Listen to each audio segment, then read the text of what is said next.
Comes in and they have dizziness, and we're going to stick mainly now in the realm of positional pathology. We're going to assume that that's what we're going to conclude based upon this little simple thing I'm going to give you, okay? In other words, we're rolling out neuronitis, we're rolling out fistulas. That's not part of this story, okay? I will give you that clinical scenario tomorrow, and I'll show you exactly how we work through those. So right now, just realize that the direction I'm going is the assumption that this is a positional pathology, and we're going to work through each situation. Fair enough? Okay. So when I ask him questions, he's going to be telling me things like this. I have dizziness sometimes when I bring my head back this way, maybe sometimes when I move my head rapidly. But remember, it's usually short duration. It's not, it doesn't last for long periods. In other words, it's paroxysmal. It comes and goes. It fatigues based upon if you're activating the canal that's being overstimulated. And remember, BPPV is a canal that's overstimulated because there's calcium carbonate debris that's in the canal that's either changing drag or changing mechanical deformation of the cupula. Has everybody got that? All right, so maybe just a little bit of tilting the head backwards creates symptomatology, or maybe even bringing the head forward, or maybe rapidly moving the head side to side causes some symptoms, depending on which canal is the problem. Does everybody follow me? So, typically, assuming there's no other overlapping conditions, if it's just an isolated situation to where there is just BPPV and there's not, sensory neural hearing loss or conductive hearing loss from another condition, they'll say, hey, you know what? There's no hearing loss. And then you'll ask them, what, did you have any injuries? No, there's typically no injuries. Now, sometimes it may happen after you've drank a lot, or if you've slept in a weird position, or if you're a bat and you're hanging in a cave by your feet upside down. You haven't been doing that, have you? Not this week. Okay, cool. So, it kind of goes along the lines of there's really no trauma. There could be trauma. Maybe it busted some of the crystals loose, and so now you have it. But they'll say things like this: there's no hearing loss. It happens when I lay down in bed, when I roll over. But if I hold a certain position for a given period of time, it goes away, and then it comes back if I move again. No hearing loss, no facial weakness, no sensory loss in the face, no double vision, no difficulty swallowing, no difficulty tasting, no difficulty speaking. There's no chest pain, there's no angina, there's no difficulties with respiration, there's no clubbing in the nails, there's no bowel or bladder loss typically. Of course, if it gets bad enough, there can be some nausea and some other things like that where there may be some vomiting. There's no sensory changes in a stocking glove distribution. There's no hemiparesis or hemisensory loss. It's purely vestibular stuff that happens with position, and it is paroxysmal, meaning if you hold it, it comes and goes, unless we have a situation where we're comparing and contrasting the canal versus the cupula. And if the debris is hung on the cupula, then typically what happens is the symptoms may last longer than the 60-second cutoff mark. Okay? And a lot of times we have to vibrate the head or shake the head to theoretically or hypothetically get the debris off of the cupula. Okay? Cool. So that's sort of my history that I'm going to be doing on this patient. So I like to start out by just asking those questions, going through this. I've already gone through and I've made the assumption that I'm going to check now for positional pathologies. So I always want to compare and contrast. Is there any vascular symptoms versus cord symptoms, or is it truly in the canals? So one of the quick screening things that we'll do is just lean the head back and lean the body back, and then just watch. Okay, now when you're doing that, you're looking for the initial trajectory of the eyes. So if the eyes are slowly moving down and then beating up, and there's an upbeat nystagmus, then we would assume which canal is involved. The posterior canal. Okay? And so typically what it'll do is when you look and it's beating upward, we look at the top pole of the eyeball, top pole, and see which way it's beating. It'll typically beat towards the affected ear. So watch real simple. Lean it back and look. And you notice he has upbeat nystagmus with the top pole of this eye beating to the right. So you can just simply rotate his head a little bit this way and see if it starts to get worse. And if it does, that's probably the direction I'm going to go on my Hall height test. Now, if we do this right here, and we notice that he's getting a little bit of horizontal trajectory, I'll just take his head and go left and go right, and see if going left or right drives the horizontal trajectory any. If that's the case, maybe we have some horizontal canal engagement. Because these horizontal canals, they're sitting kind of like this, so as you drop them back, they'll engage. The posterior canals and then the anterior canals, the posterior canals will obviously engage. And then the anterior canals may engage as well. So if you do this right here, and you notice that now there's a downbeat nystagmus, then possibly you have some anterior canal pathology, or you have some vestibulolithiasis, where maybe now the debris is on the other side of the cupula. And if that's the case, you have to kind of get a little dump of the debris off. So you have to be able to lay them back and say to yourself, okay, do I need to do something with a posterior canal, an anterior canal, or a horizontal canal? And this little quick screening tool leads me into thinking, do I need to do a Hall pike? Or do I need to do supine laying, head right, head left, body right, body left?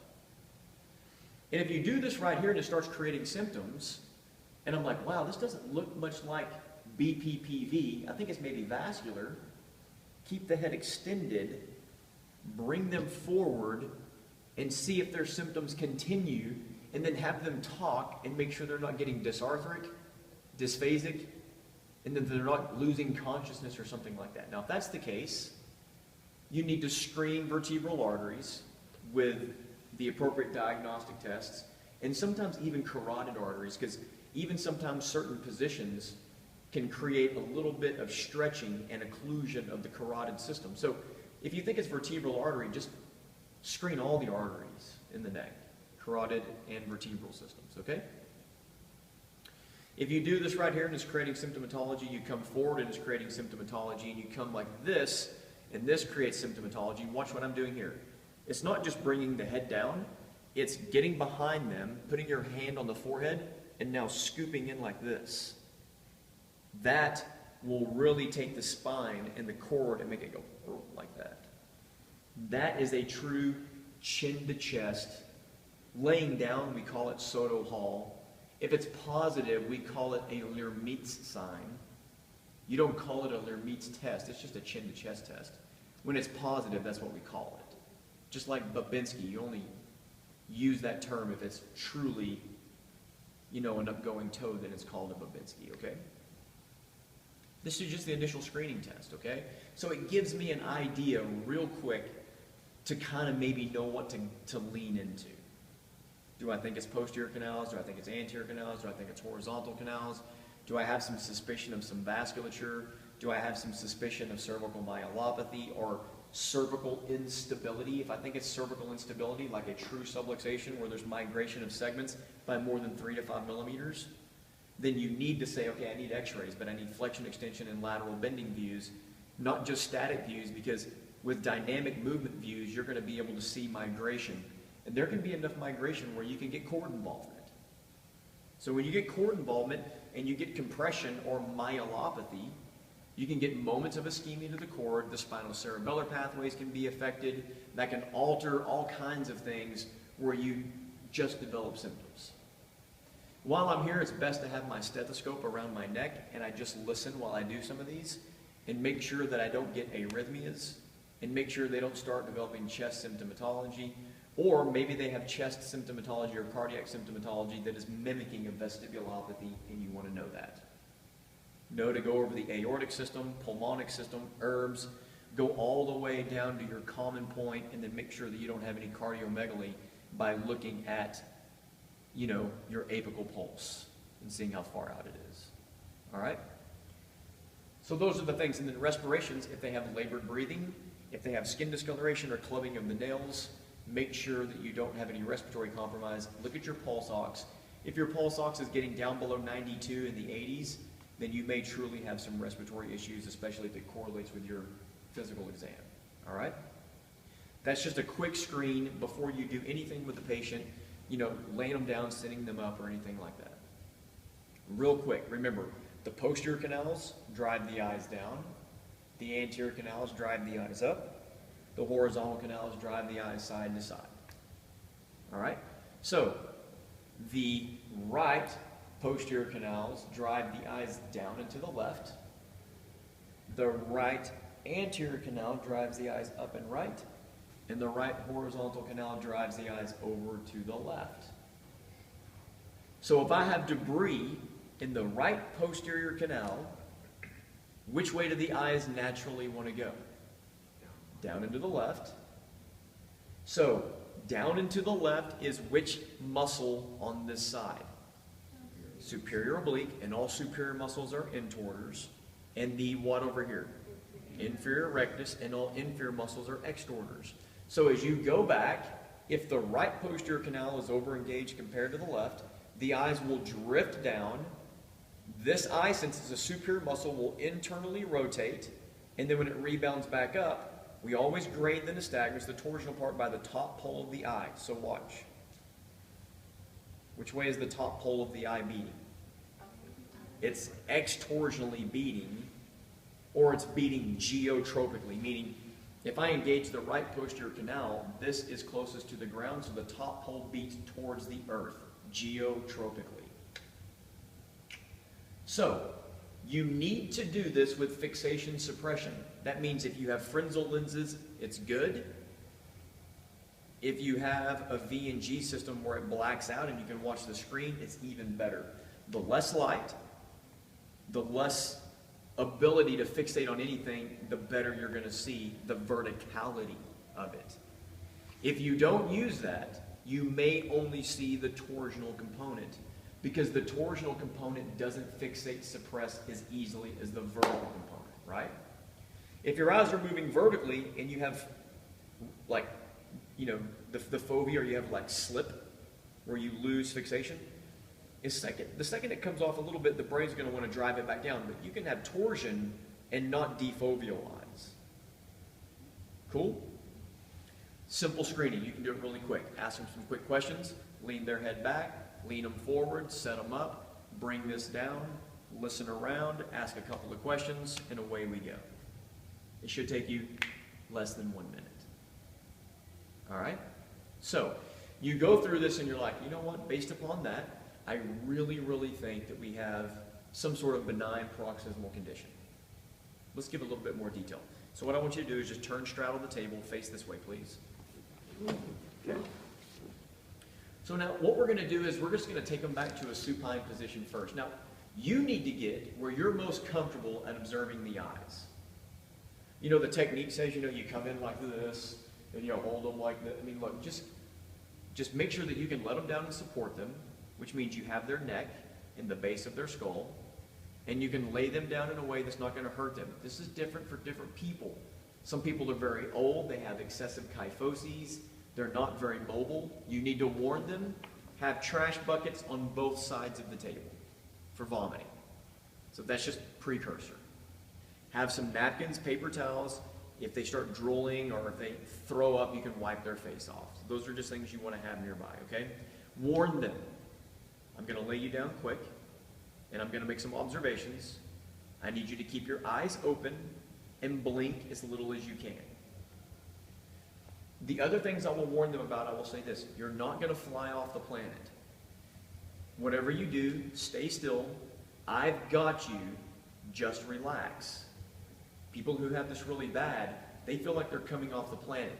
Watch their legs. They'll kick you in the cojones if you have them sometimes. And they'll try to start shuffling around to get up. So you want to be close by. So the first thing you do is you lay them down, and then get where you're snug, like this, and you can actually have your hand on them.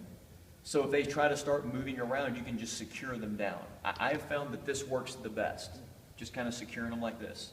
There's a leg over here, so they don't feel like they're going to fly off that way. There's an arm here, and then you're like this, and you're just watching their eyes. Now, what I like to do is this. Scoot back a little bit. Do it to where their head's already back a little bit. Okay?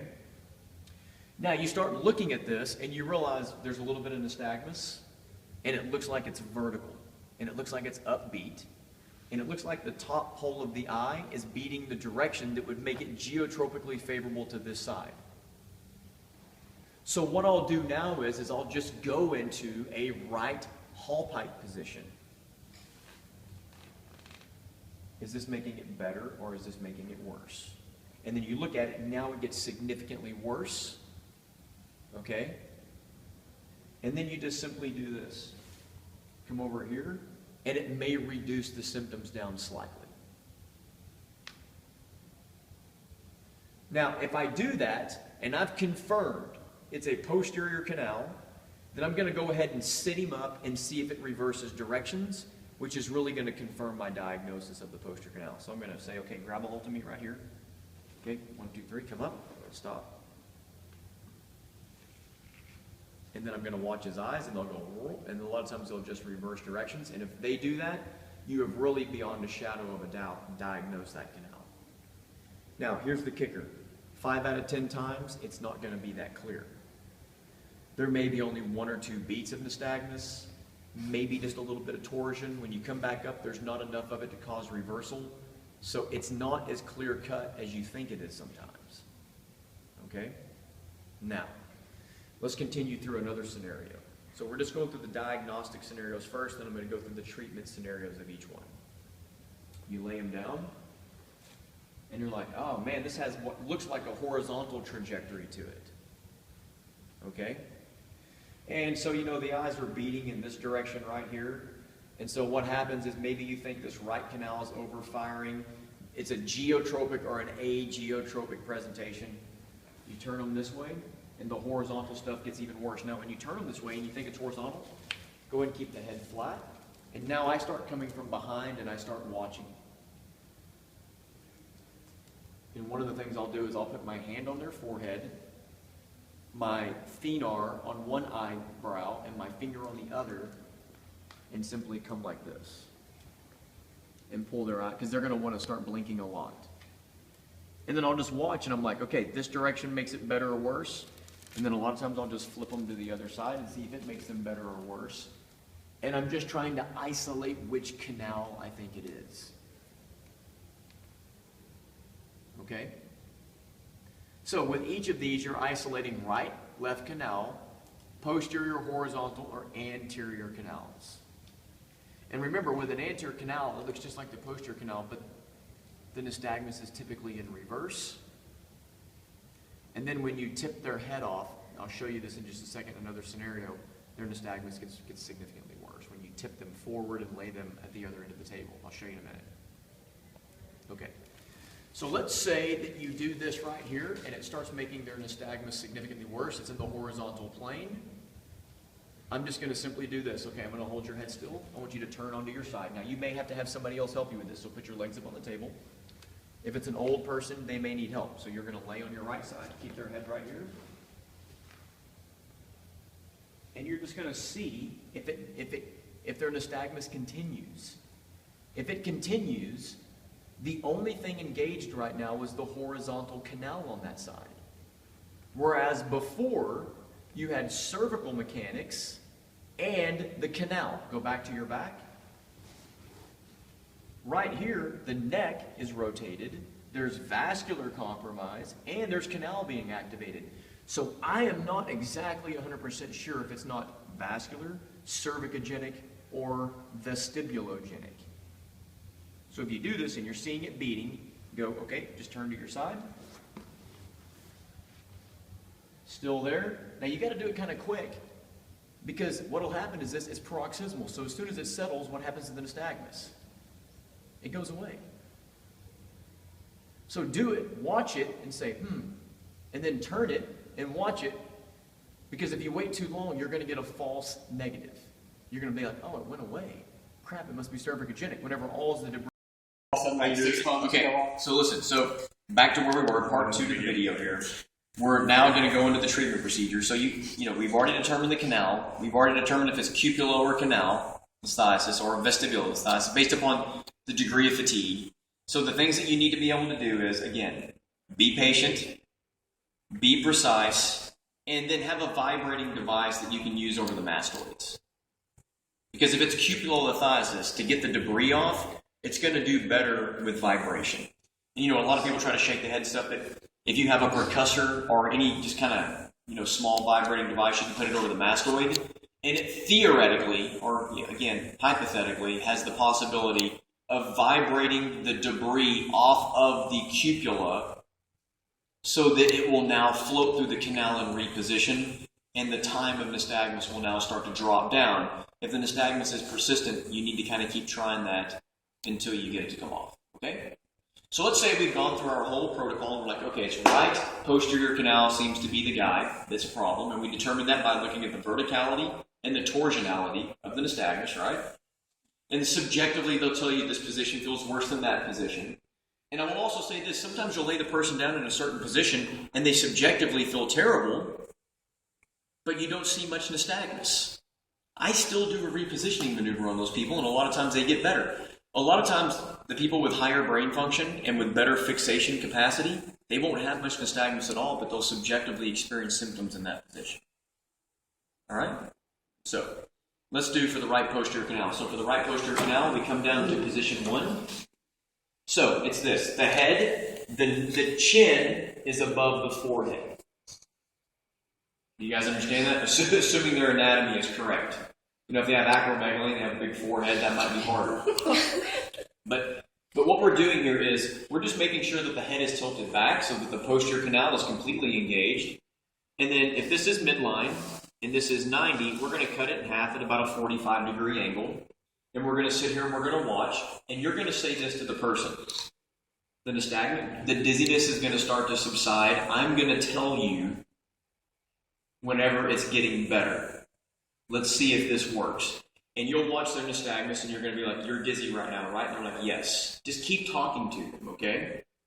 When you're doing the repositioning maneuver and you're trying to get them through the therapy, it's better to take the fixation suppression goggles off so they can fixate on a target so they don't have symptoms as bad. Okay? While you're doing the diagnostic test, you don't want to do that because you suppress what you're trying to see clinically to make the diagnosis. All right? Now, if they're so sick that they can barely tolerate going right into that right anterior or right posterior canal, here's what you do. Sit back up. If I'm activating this right posterior canal, if I turn the head this way, this canal is basically flat. So what I'll do is I'll lay them down just like this, right here. So now this right posterior canal is flat. And then I'll gradually turn them in. I may have to go very slow into this right posterior canal, and the debris slides down slower instead of avalanche. Okay? You learn this after you make somebody, puke hard a couple of times. You'll learn how to finesse your way into this. So you do this, and you're like, okay, I'm just going to talk to you. And then you're going to say, okay, the nystagmus is going down, you're feeling better now, right? And I'm like, yeah, how'd you know? And then when you see it subside, you're going to say, it's gone now, you're okay, right? And they're like, yeah, I feel great. Okay, wait a little bit longer, let the debris settle, and then say, okay, I'm going to take you to another position. It's going to come back, it's not going to be quite as bad, okay? Slowly, slowly, slowly. Just take them to the other side. Okay? Real slow.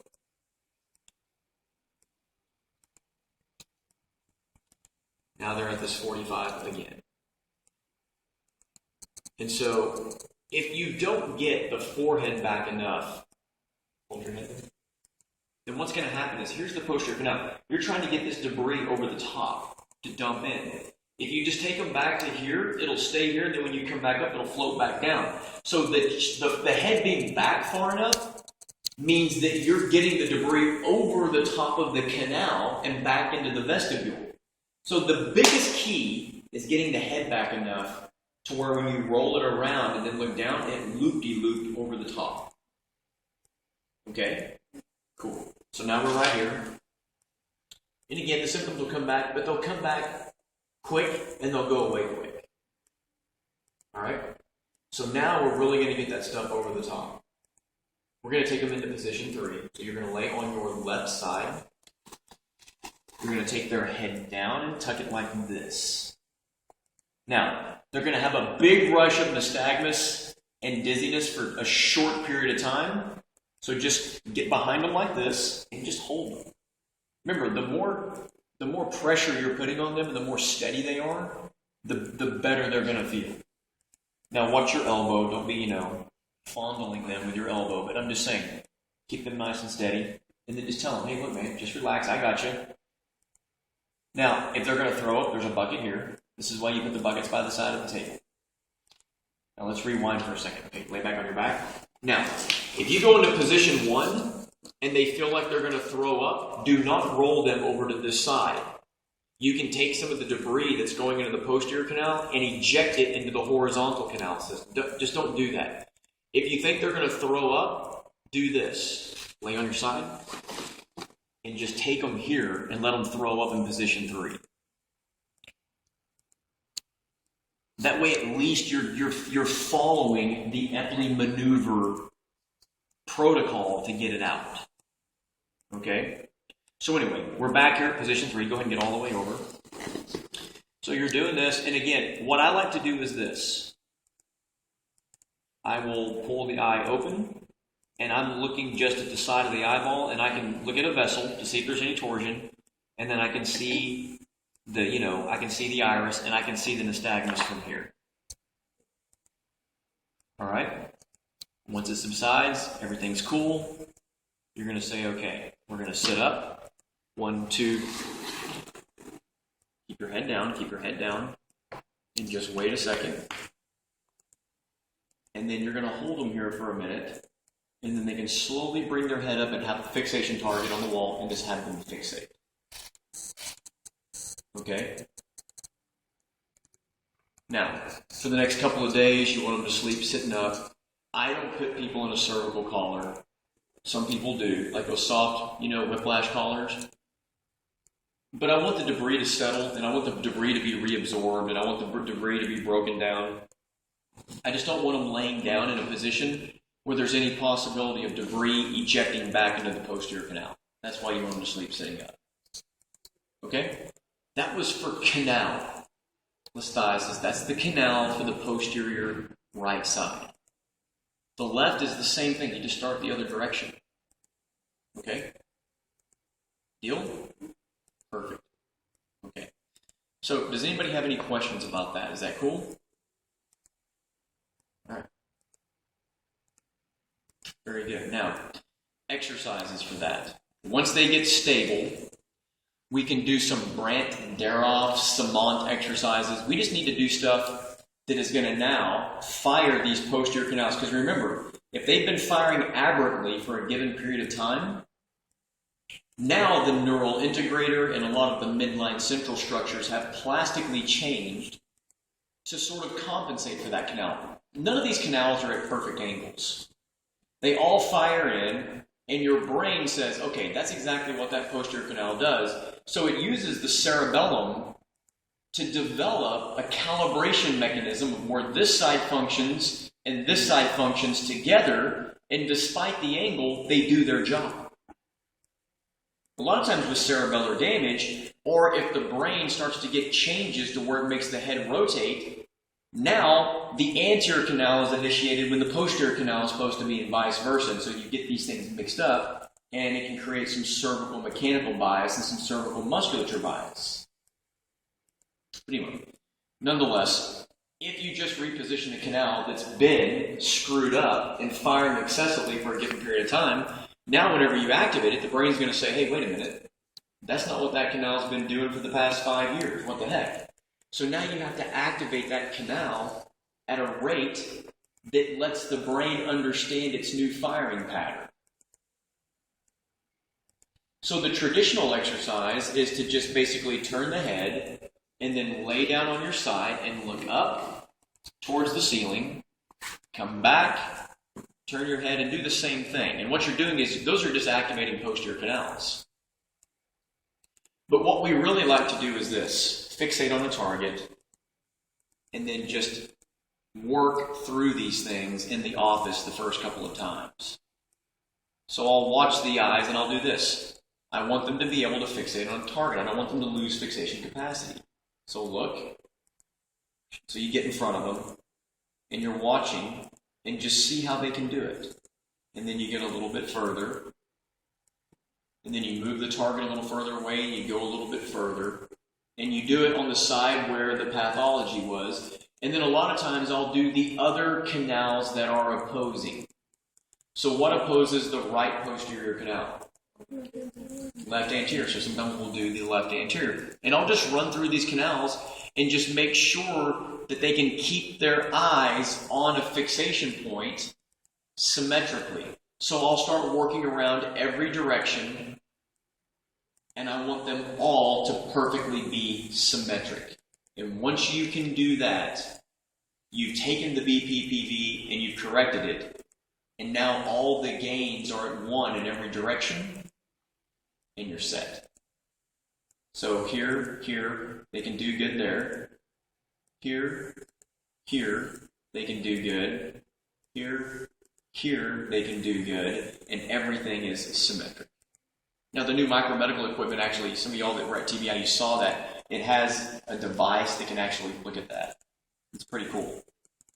So when you do this, BPPV-wise, that was right posterior canal, canal of the stysys. For cupulo, it's the same thing.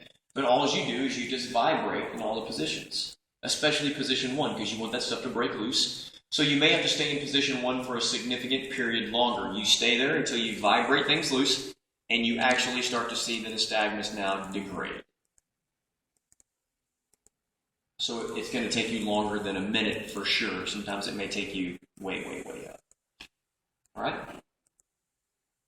Yes? So the side-to-side posterior activation, that's called Sermons. It's Brant Daroff exercises. I mean, everybody wants to claim their name to it. I think it's actually called the Carrick repositioning exercises. I'm kidding. You said you want them to fixate and take them through the full range of motion in the office first couple times.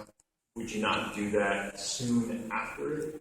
I do it pretty quick after. So there's no danger of you moving it anywhere else? That's why when we first do it, it's just short range of motion. It's not taking them to the point where you're worried about debris being ejected into a position that it shouldn't be. Okay? Cool.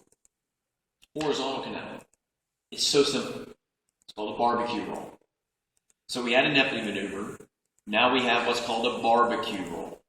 Okay, so you did your test that we did a second ago, and you've determined, you know what, I think this is in a horizontal canal. Turn this way. Lay them back. So now what you're going to do is this. If this right here is the position that makes it bad, you're going to typically come all the way over here, start on this side, take them to this point right here, take them to this point here. Remember, the horizontal canals are sitting like this. So you're trying to get the debris, and really it may be geotropically if it's on one side of the cupula, or apo or ageotropically if it's on the other. So if you turn it to the left side and it's beating really hard towards the ground, you need to take a look at it and say, which side of the cupula is it on? Okay, so you take a look at it, see which way it's beating, take it to the other side and see if it reduces, okay? Now what you may have to do is this. If you're guessing on it and you haven't determined if it's been reduced because you couldn't determine if it was on one side or the other, when you do this and you're done, you may need to come back down and check and see if the nystagmus has resolved. If not, sometimes you have to go the other direction, okay? So anyway, let's just say that we're doing the barbecue maneuver to the left. So you take them right here. And then when you get to right here, remember, if somebody has degenerative spine disease, don't crank their head too much. Let their body move with their head. So just turn your body to the left, obviously not to the right. Lay on your left. And I like to keep their head perfectly flat. I don't like to drop it down. So really, at this point in time, this is just going to be raised. Okay? So there you go. Now turn, go all the way facing down. This is the next position. Now you probably want to take them a little slower than that. Then you're going to wait. Now, if you're wondering, is the nystagmus reducing? Lift and just hold their eye on the side and you can watch. Okay? Turn again. Now the goal is not to let their head out of this plane. You want it to be like in a tunnel right here. Okay? And then of course you come all the way back around to neutral. And now you've done your barbecue roll. And you're going to know if you've been successful because they'll lay here in the supine position and they will have virtually no nystagmus. Whereas before in the neutral position, supine, they had it. Okay? If you've still got it, or if they're worse, or if it changed trajectories, maybe you cleared debris out of one canal and now you see nystagmus from another canal, so now you're unlayering it in layers. All right? Horizontal canal and posterior canals. All right, sit up. So let's say that you think it's anterior canal. Straddle the table. Here's what I'll typically do for an anterior canal. This is what I typically do. Let's say it's the right anterior canal. Lay down on your stomach, bring your legs up. Scoot forward. More. And hang.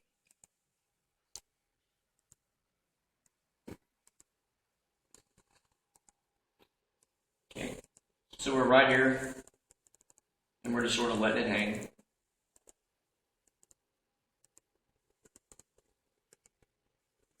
Turn the head the other direction. Now, turn this way. Turn all the way around.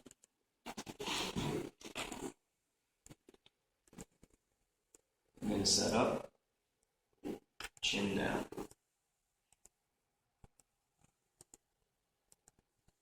And back up.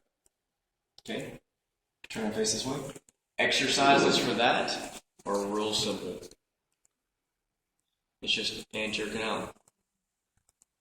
And then you'll couple that with the posterior canal. Now remember, anytime you're rehabbing, when I say rehabbing the canal, it's not like the canal is damaged, but the central integrators that deal with that canal, remember that every time you activate one canal, there's other canals that are inhibited and some that are activated and so forth, right? So I like to work on one at a ratio to the other. So maybe I do it at a 3-to-1 ratio. So if it's this right posterior canal, I may go 1, 2, 3, and then I maybe do an anterior canal this way. So I usually work on it at a ratio until everything is perfect at just maintaining fixation. So if you do your history right, and you figure out the canal, and you figure out which positional tests really provoke it, and you nail the diagnosis, and you do everything precisely and clinically right, and then you do the right post-repositioning maneuver rehabilitation, and get all the neural integrators symmetric, and the cerebellum is doing its thing in regards to keeping everything calibrated the right way, you should probably have about 100% resolution fairly quickly. A lot of people send them home. We typically start doing rehab really quickly at short ranges of motion. Short ranges of motion. Okay? And if we have one that's just efficient, then you can just head thrust into it and then start to get that a little bit more active, and you can just work your way around. So with me, the post-repositioning exercises are now a whole different ball of wax. Now I go back and look at spontaneous fixation capacity, and I look at them and see if they have any nystagmus that's from a different condition, or if there's any oscillations, and I make sure that all their gaze is perfect and there's no in-gaze pathology. So now I just go through and just do fixation exercises in certain planes where they can do that appropriately and activate that canal. So pretty soon, gaze is perfect.